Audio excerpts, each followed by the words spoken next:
What is the purpose of intimacy? The purpose of intimacy is to become whole.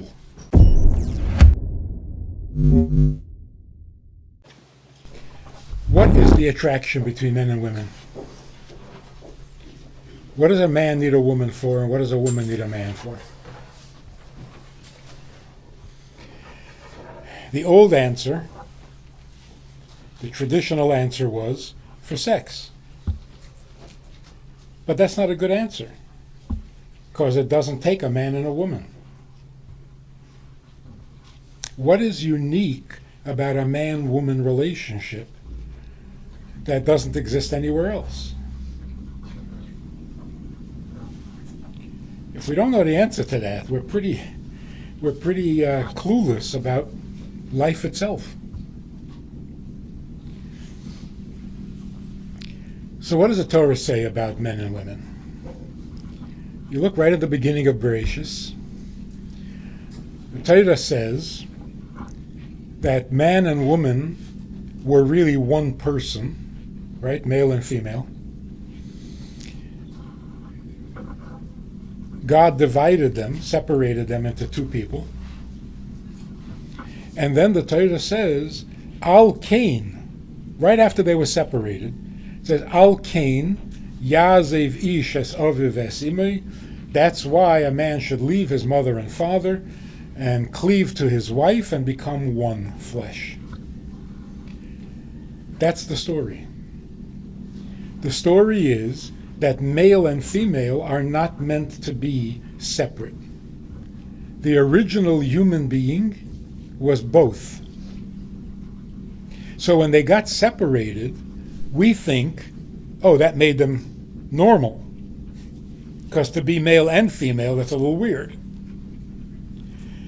When they were separated into two people, that was like an improvement. That made them normal. Now everything is okay. So the Torah says the opposite. That separation is unnatural, and it needs to be fixed. How do you fix it? By getting married. So why do male and female need each other? To be complete. Because a complete human being is both male and female. In secular terms, when a couple are married, but for some reason they don't become one, they're happily married, they have no complaints, but they haven't become one. How do we know this?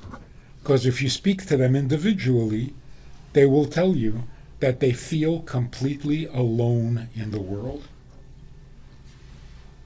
which is a terrible feeling. In fact, it's a health hazard.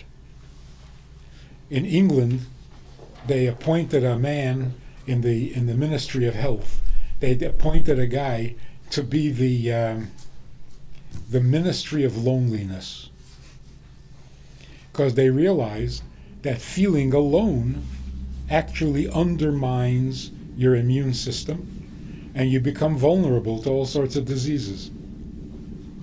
And since they have socialized medicine, the government is interested in preventing diseases, because then they have to pay for it. So they're looking to see what they can do about the loneliness that is making people sick. There was a song on popular music back in the 70s, maybe 80s, 70s, 80s, called The Piano Man. And there's a line in that song where it says, they're sharing a drink they call loneliness, but it's better than drinking alone. So, I mean, that really puts its finger on the problem. It's not loneliness that you can share. Two lonely people get together, they're not so lonely. It's not loneliness, it's aloneness. Now the Torah is telling us Why is that so terrible? Why is feeling alone so unhealthy? Oh, the Torah has the only explanation. Because naturally, we are meant to be one. And when we're not, we are alone. The Torah also says another fascinating thing.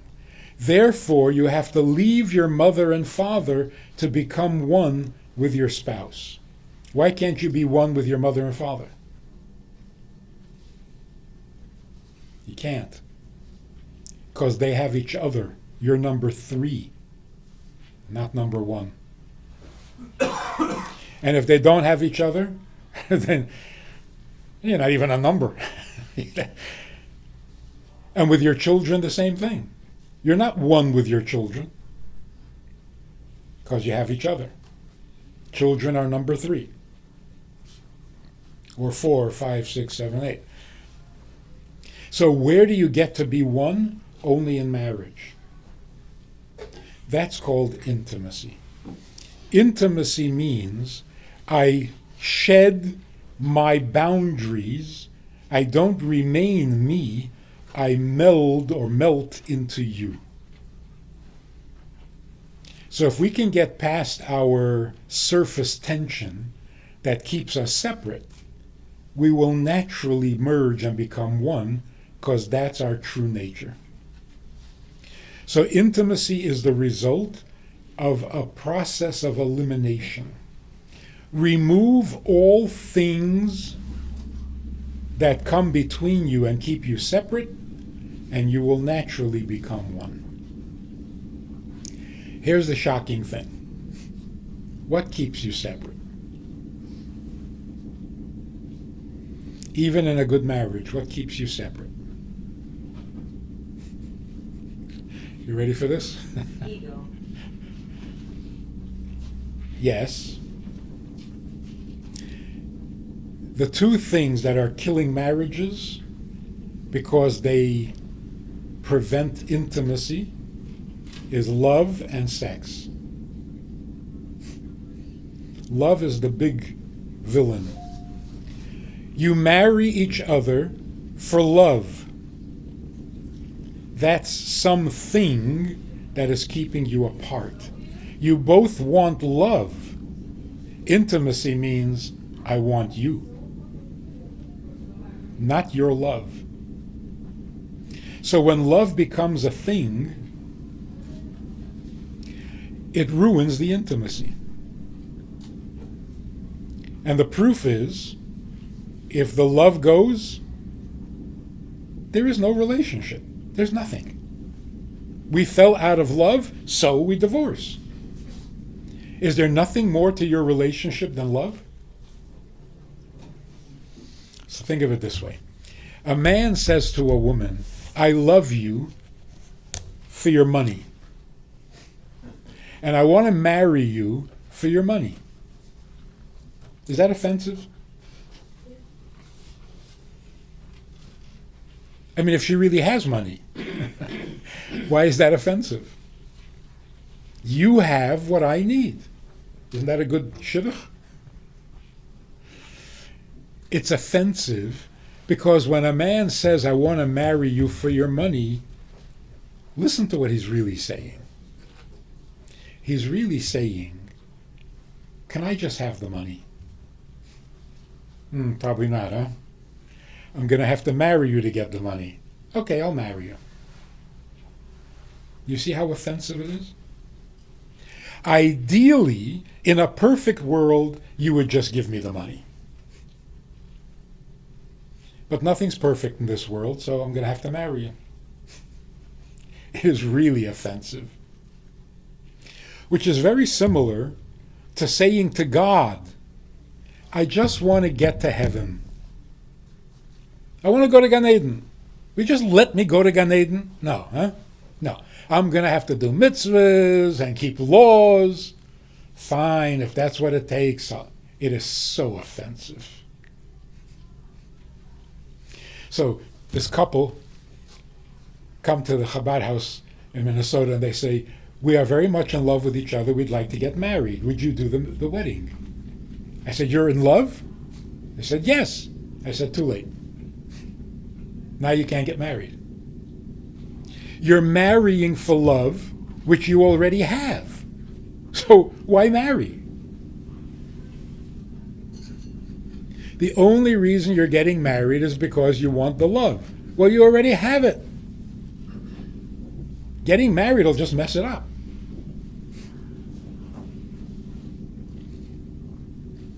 The Mishnah says in Pirkei Avos, a love that is dependent on something will not last. We can now understand what is the thing, love itself. When love becomes your thing, your marriage will not last. Because why is that any better than saying, I want to marry you for your money? I want to marry you for your love. So just give me the love and shut up. I didn't marry you for your opinion, for your needs and for your shtick. Give me the love and I'll be perfectly happy. It's so offensive. And the same is true with sex. It turns out sex used to be intimate. In fact, that was the definition of intimacy. So it was awesome, it was scary, it was sacred, it was a big deal. But since the 60s, it has become casual, just a thing you do. It's not intimate anymore. In fact, it's preventing intimacy. Jackie Mason has a hilarious routine where he goes to California and all these people are sitting around in cafes all day long. And he asks them, don't you have a job? And they say, we're producers, producing movies. And we're discussing where to put the sex scene in the movie. So he asks them, why does every movie have to have a sex scene? And they say, because it's a simulation of life. And in real life, people have sex. And he says to them, yeah, they also have soup. So why doesn't a movie have to have a soup scene? He said, in fact, more people have soup than sex. I've never heard anybody say, soup? No, I have a headache. You know why it's funny? Because it's so true. Sex today has become like soup. It's a thing you do, you don't do, you have more, you have less, you're good at it, you're not good at it. It's a thing, and it comes between you. It prevents you from being intimate.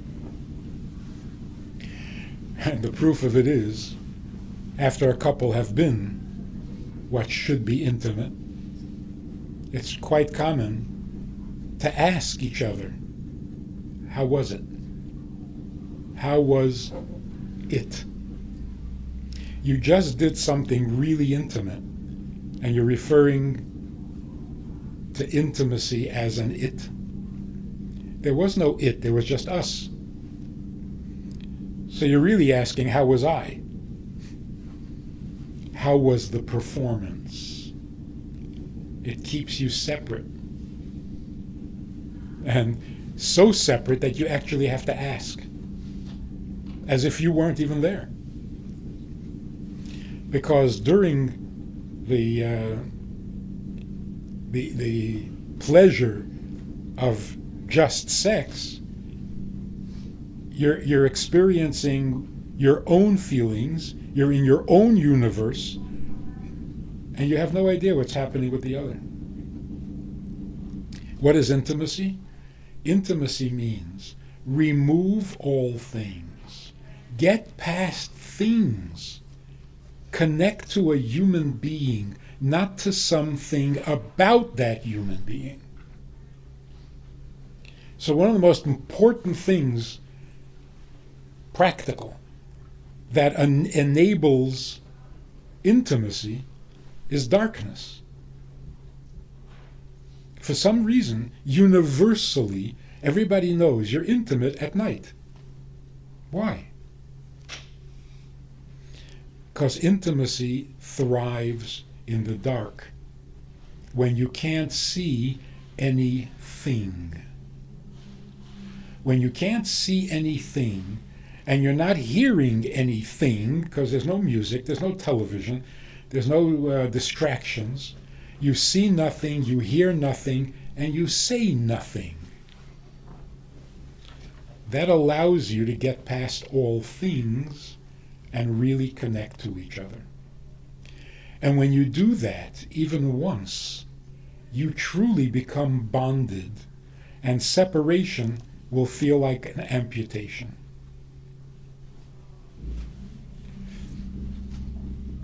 That's why the Torah tells us, don't play with intimacy. Because if what you're doing is not intimate, you're becoming callous, you're becoming jaded. If it does become intimate and you're not married, well, then you might as well be married, because you are now bonded. And if you separate, it's going to feel like a divorce. It's going to be traumatic. So all the laws of modesty, the laws of yichud, the laws of negia, they're just brilliant understanding of what intimacy means. So I go on these talk shows or podcasts or whatever it is with some very, very liberal people. And it's so surprising how enthusiastically they react to this. Turn off the lights. Stop playing games. This is not a performance. Get to real intimacy. And they're like, wow. Because we are starving. You know, according to the statistics, the Pew statistics, the average couple in America, married or not, the average couple in America have sex maybe once a month. This is how a civilization becomes extinct. This is really not good news. God is not happy with this development, because the Torah is not trying to limit or prevent intimacy. The Torah is trying to prevent your intimacy from becoming soup. We have a Sunday night program for VIPs that you might be interested in. It's informal, it's questions and answers, it's conversation. It's really relaxed, it's really pleasant, enjoyable, informative, and kind of community-like. It's a Sunday night program. There's a Wednesday morning program for the VIPs, and there's a Wednesday night program. All of it just conversation, casual, laid back, unscripted. So join us. Take a look.